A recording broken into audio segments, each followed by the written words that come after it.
Assalamualaikum warahmatullahi wabarakatuh. Perkenalkan, nama saya David Adi Setiawan. Saya dari kelas IE 20B1 dan saya akan mempresentasikan tentang elektrostatika dalam pelajaran fisika 2. Oke, langsung saja ke materi. Pendahuluan, latar belakang. Listrik merupakan hal yang sudah tidak asing lagi dalam kehidupan sehari-hari. Hal ini menunjukkan bahwa energi listrik sudah menjadi kebutuhan pokok dalam kehidupan sehari-hari, sehingga manusia selalu terhubung dengan listrik. Oleh karena itu, listrik penting untuk dipelajari. Selanjutnya, tujuan. Tujuan mempelajari pengertian dan rumus hukum Coulomb, medan listrik, hukum Gauss, potensial listrik, kapasitor, dan listrik arus arah, agar kita berwawasan luas dalam materi dan menjawab soal fisika. Selanjutnya yaitu rumusan masalah. 1. Apa yang dimaksud dengan hukum Coulomb? 2. Apa yang dimaksud dengan medan listrik? Apa yang dimaksud dengan hukum Gauss? Dan apa yang dimaksud dengan potensial listrik? Nomor 5, apa yang dimaksud dengan kapasitor? Nomor 6, listrik arus arah. Pembahasan 1, yaitu hukum Coulomb. Hukum Coulomb adalah aturan yang menjelaskan tentang hubungan antara gaya listrik dan besar masing-masing muatan listrik, di mana hukum ini menjelaskan hubungan antara gaya yang timbul antara dua titik muatan yang terpisahkan pada jarak tertentu dengan muatan-muatan yang jarak pisah keduanya. Adapun rumus gaya Coulomb yaitu F sama dengan K kali Q1 kali Q2 per R kuadrat. Hukum Coulomb. Dan keterangannya yaitu F sama dengan gaya Coulomb, K sama dengan konstanta Coulomb, Q1 muatan listrik 1, Q2 yaitu muatan listrik 2, R sama dengan jarak antar kedua muatan listrik. Yang kedua yaitu medan listrik. Medan listrik adalah efek yang ditimbulkan oleh keberadaan muatan listrik seperti elektron, ion, ataupun proton dalam ruang yang di sekitarnya. Medan listrik memiliki satuan Newton per Coulomb. Medan listrik umumnya dipelajari dalam bidang fisika dan bidang-bidang terkait, dan secara tidak langsung juga di bidang elektronika yang telah memanfaatkan medan listrik ini dalam kawat konduktor. Rumusnya yaitu E sama dengan F per I kecil. Simbol E merupakan kuat medan listrik satuan seperti telah dijelaskan di awal, yaitu Newton per Coulomb. Lalu F merupakan simbol dari gaya Coulomb, sedangkan hukum Q merupakan muatan uji. Yang ketiga yaitu hukum yang menghubungkan muatan listrik, yaitu hukum Gauss dengan medan listrik yang dihasilkannya. Pernyataan hukum umum dari hukum Gauss yaitu bahwa garis gaya medan listrik tidak termasuk dalam besaran nyata, melainkan hanya suatu gambaran yang menyatakan arah penyebaran medan listrik di berbagai posisi pada ruang yang terpengaruh oleh medan listrik. Arah garis gaya dari medan listrik setempat pasti menyinggung garis gaya di tempat tersebut. Dan rumus hukum Gauss seperti gambar di atas adalah flux listrik melewati permukaan tertutup S menutup volume V. Q adalah total muatan tertutup dalam S, dan I0 adalah konstanta listrik. Flux listrik didefinisikan sebagai integral permukaan medan listrik. Nomor 4 yaitu potensial listrik. Didefinisikan sebagai energi potensial listrik per satuan muatan listrik. Misalkan ketika berada pada titik A, muatan Q mempunyai energi potensial listrik sebesar EPA, maka potensial listrik pada titik A dirumuskan sebagai berikut. PA sama dengan EPA per Q. Keterangan P sama dengan potensial listrik, EP sama dengan energi potensial listrik, dan Q muatan listrik. Potensial listrik tidak hanya ada di titik A, tetapi juga pada semua titik dalam medan listrik. Titik A digunakan sebagai contoh sebagaimana akan dijelaskan kemudian. Potensial listrik tidak bergantung pada muatan Q.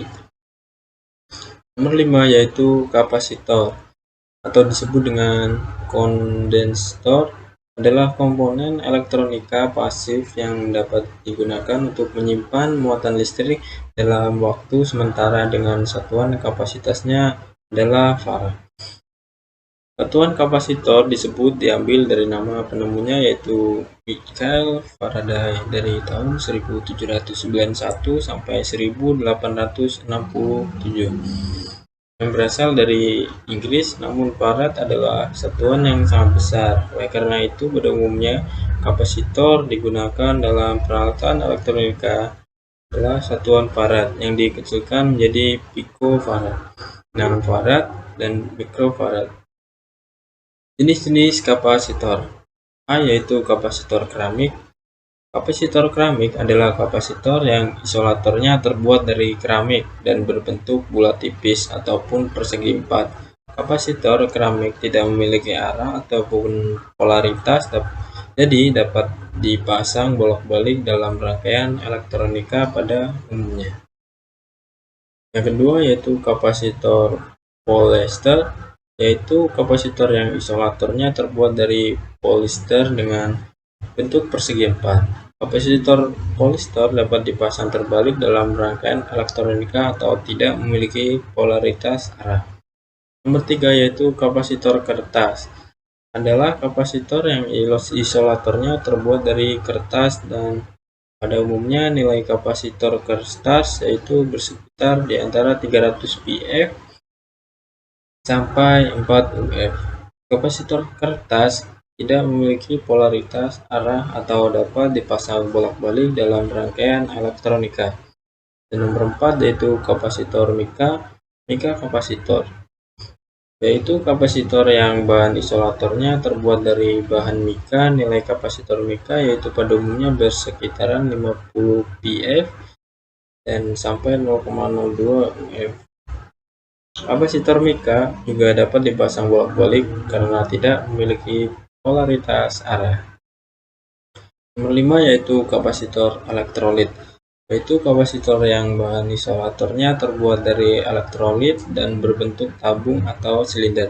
Kapasitor elektrolit atau disingkat dengan ELCO ini sering dipakai pada rangkaian elektronika yang memerlukan kapasitansi yang tinggi. Kapasitor elektrolit yang memiliki polaritas arah positif dan negatif ini menggunakan bahan aluminium sebagai pembungkus dan sekaligus sebagai terminal negatifnya. Nomor 6. Kapasitor tantalum. Kapasitor tantalum juga memiliki polaritas arah positif dan negatif. Seperti halnya kapasitor elektrolit, dan bahan isolatornya juga berasal dari elektrolit. Disebut dengan kapasitor tantalum karena kapasitor jenis ini memakai bahan logam tantalum sebagai terminal anodanya. Kapasitor tantalum dapat beroperasi dalam suhu yang lebih tinggi dibanding dengan tipe kapasitor elektrolit lainnya. Untuk rumus kapasitor sendiri ialah kemampuan kapasitor yang dapat menyimpan suatu muatan listrik, dan kapasitor ini didefinisikan sebagai suatu perbandingan tetap antara muatan Q yang bisa disimpan di dalam kapasitor dengan beda potensial di antara kedua konduktornya. Dan rumus mencari kapasitas kapasitor ini bisa kalian lihat di bawah ini. C sama dengan Q per V, diketahui C sama dengan kapasitas kapasitor, Q muatan listriknya disimpan, V beda potensial kedua ujungnya. Rumus kapasitas kapasitor dapat dan penjelasannya. Nilai kapasitansi kapasitor tidak akan selalu bergantung pada nilai Q dan V. Karena besaran nilai kapasitansi sebuah kapasitor itu tergantung pada bentuk, posisi, dan ukuran dalam kedua keping dan jenis material insulator atau pemisahnya. Nomor 6. Listrik arus searah. Rangkaian listrik arus searah. Setelah kamu mengerti tentang hukum yang terjadi pada listrik DC, kemudian bakalan jelasin berapa rangkaian yang ada di dalam listrik DC, yaitu rangkaian gabungan atau campuran, dan rangkaian paralel, dan rangkaian seri. Nah, untuk rangkaian campuran sendiri yaitu merupakan gabungan atau kombinasi rangkaian seri dan paralel. Agar lebih mudah untuk menyelesaikan hambatan total pada rangkaian seri, cara yang paling mudah adalah mengerjakan rangkaian paralel tersebut terlebih dahulu. Untuk gambar rangkaian campuran yaitu seperti gambar ini. Selanjutnya yaitu rangkaian paralel. Rangkaian kedua yang Bulan jelasin adalah rangkaian paralel. Rangkaian paralel menjelaskan kalau suatu rangkaian listrik mempunyai cabang namun nilai tegangan sama pada tiap tegangan, serta rangkaian paralel ditunjukkan pada gambar di bawah ini. Fungsi rangkaian paralel. Rangkaian paralel menunjukkan untuk memperkecil hambatan total. Rangkaian seri berfungsi sebagai pembagi arus. Pada rangkaian seri memiliki tegangan yang sama pada masing-masing hambatan. Rumusan paralel. Rumus untuk mencari hambatan total pada rangkaian paralel adalah sebagai berikut. Itu Rp sama dengan 1 per R1 plus 1 per R2 plus titik-titik. Rp yaitu hambatan total rangkaian seri, R1 hambatan 1, hambatan 1, R2 hambatan 2. Rangkaian seri adalah pada rangkaian seri kamu nggak bakal nemuin percabangan karena semua hambatan dan tegangan pada rangkaian ini disusun lurus dan tidak terputus seperti gambar di bawah ini. Dan untuk contoh soalnya yaitu R1 sama dengan 2, R2 sama dengan 5 ohm, R3 7 ohm. R total sama dengan R1 plus R2 plus R3 plus Rn. RT sama dengan 2 plus 5 plus 7, R total sama dengan 14. Untuk penutup, kesimpulan, semakin jauh antar muatan mengakibatkan gaya listrik atau gaya kolom semakin kecil. Begitu pula sebaliknya, semakin dekat jarak antara muatan mengakibatkan gaya listrik atau gaya kolom semakin besar. Untuk sarannya, sebagai seorang pemula, saya sadar bahwa makalah ini masih jauh dari sempurna. Oleh karena itu, saya mengharapkan saran dan kritik yang bersifat membangun, karena saran dan kritik itu akan bermanfaat bagi saya untuk perbaiki atau memperdalam kajian ini. Oke, terima kasih. Dalam presentasi kali ini, saya menutup dengan alhamdulillah.